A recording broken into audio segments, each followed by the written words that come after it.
Bienvenidos a Aula Microbiana, donde los microbios se conocen en detalle. Hoy exploraremos al virus del papiloma humano, el famoso VPH, un agente viral que se transmite por contacto sexual principalmente y que afecta tanto a hombres como a mujeres. Aunque la mayoría de las infecciones son transitorias y asintomáticas, algunas cepas del virus poseen un potencial oncogénico capaz de desencadenar lesiones precancerosas y cáncer cervical o anal u orofaríngeo.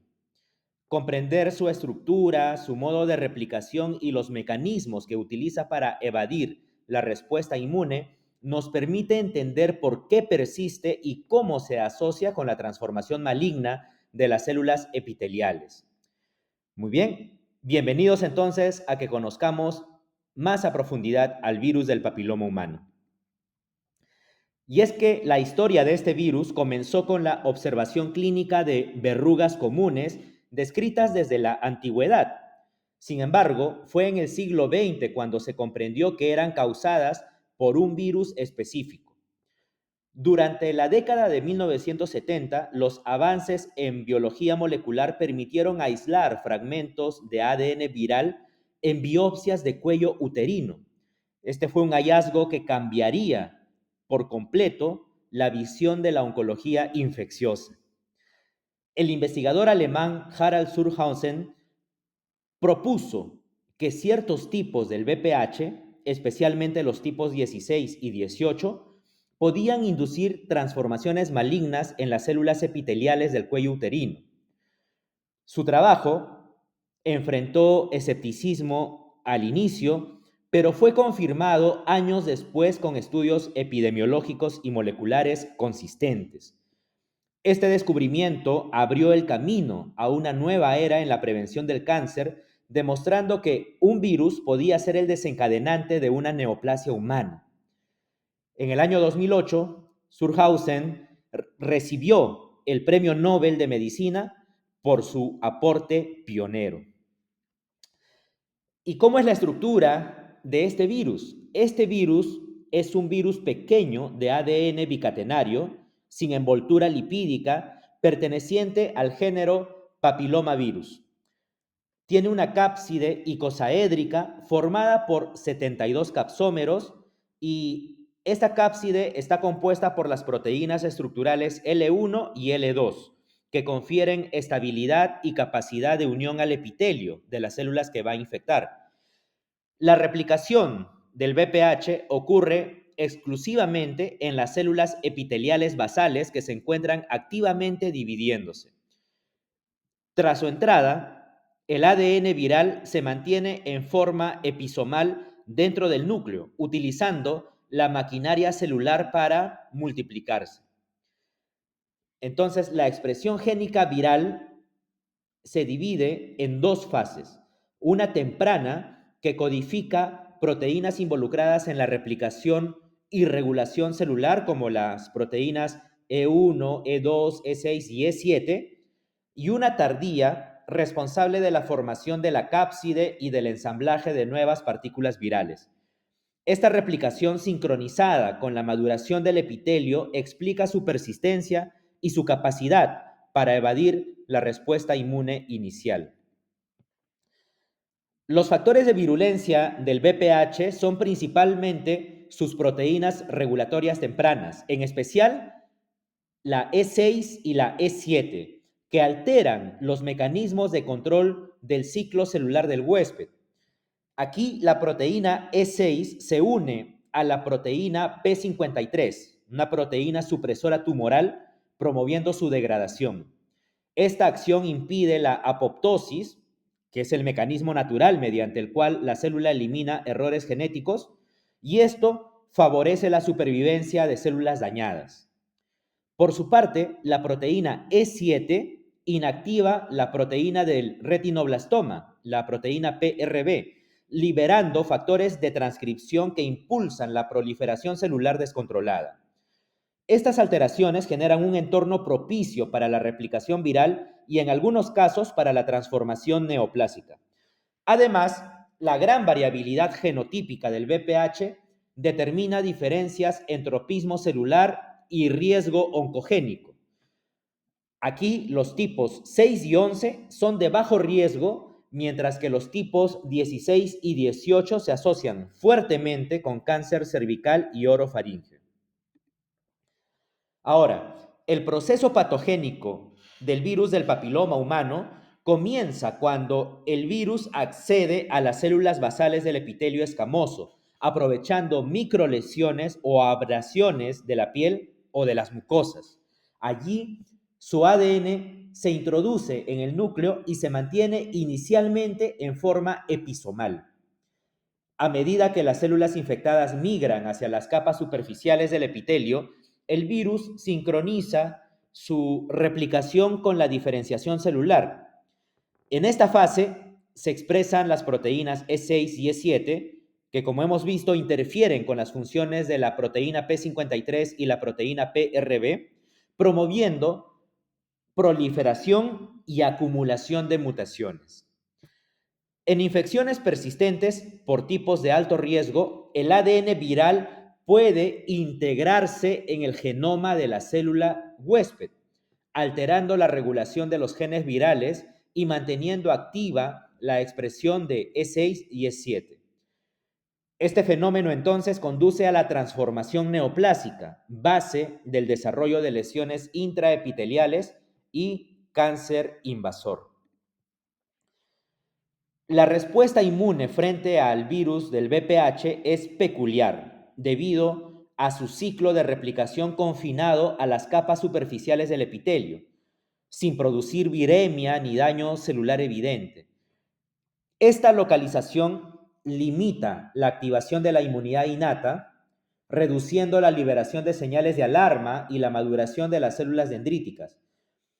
En las infecciones que logran inducir una respuesta adaptativa, los linfocitos TCD8 desempeñan un papel esencial al eliminar las células infectadas que expresan antígenos virales.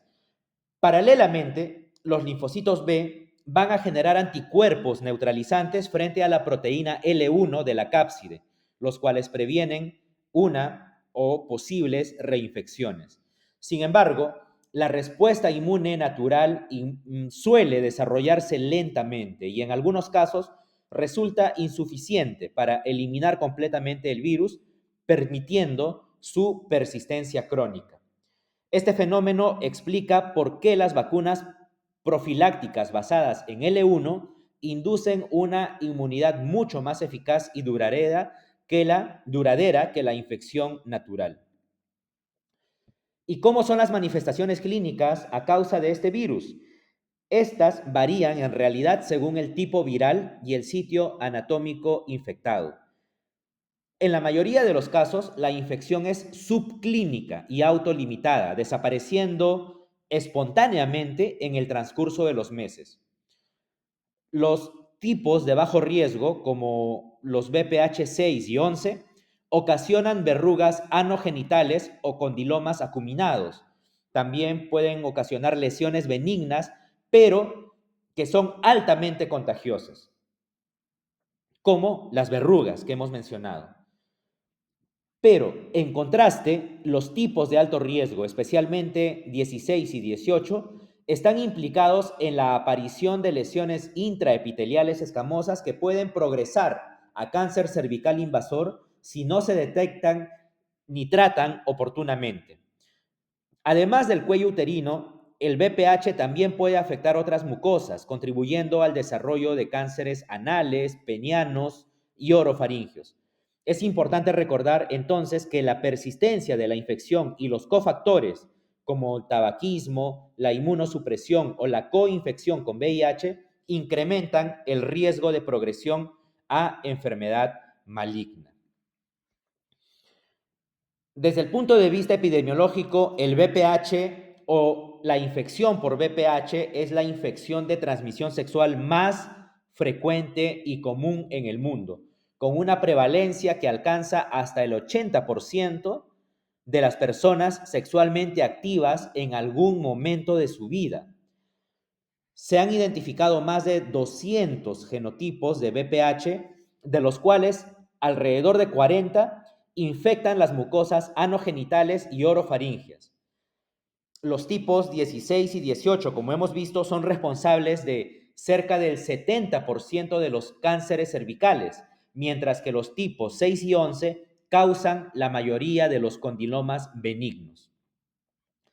La prevalencia es mayor en adolescentes y adultos jóvenes, especialmente durante los primeros años de actividad sexual, y tiende a disminuir con la edad debido al desarrollo de una parcial inmunidad.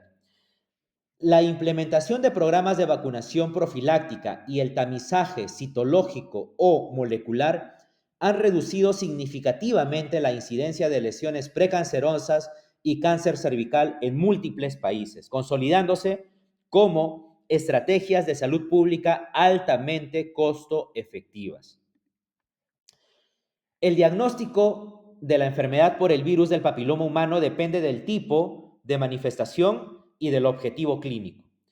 Las lesiones visibles, como los condilomas anogenitales, pueden reconocerse mediante inspección directa o colposcopía, aunque el examen visual no permite determinar el tipo viral.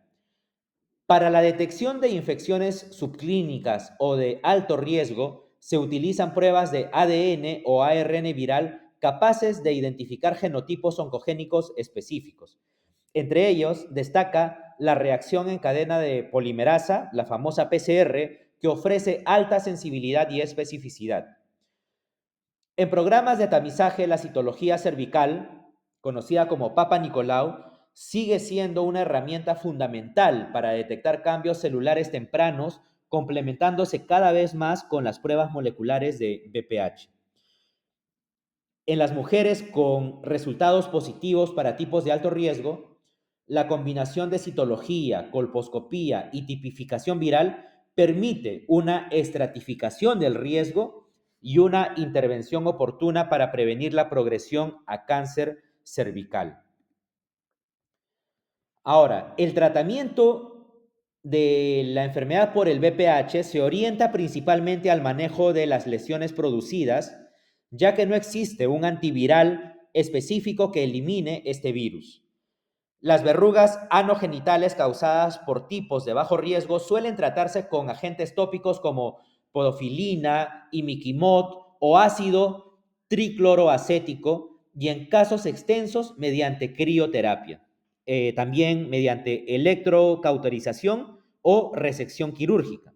Ahora bien, las lesiones intraepiteliales de alto grado, especialmente en el cuello uterino, requieren procedimientos ablativos o escisionales bajo control colposcópico, como el conocido como LEEP o LEEP por sus siglas en inglés de Loop Electrosurgical Excision Procedure, o la conización también.